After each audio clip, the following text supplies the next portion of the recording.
रहबू हो गौरा जोगिया के संगवा, कैसे रहबू हो गौरा जोगिया के संगवा।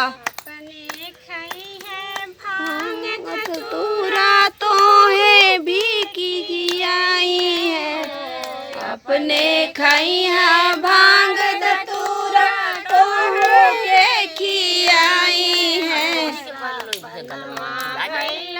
हो गौरा या मिठाइया सपनवा हुई है हो, तो हर पूड़िया मिठाइया सपनवा हुई है हो, तो हर पूड़िया मिठाइया सपनवा हुई है हो, तो हर पूड़िया मिठाइया।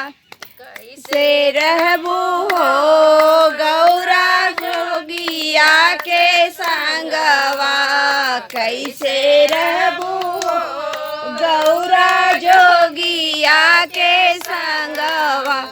अपने रही हैं अपने बैठे भुइया बुआड़े तो हैं के बिठई हैं, भाई के बुढ़िया बाड़े तो के बैठई हैं।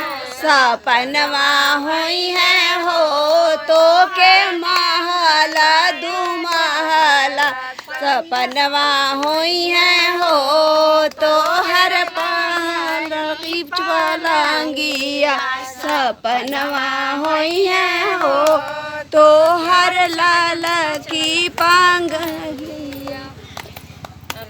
से रहबू भाड़े तो के बैठाई है, अपने रही है भुइया भाड़े तो के बैठाई है। सपनवा हुई है हो तो घर सपनवा हुई है हो तो पलंगिया।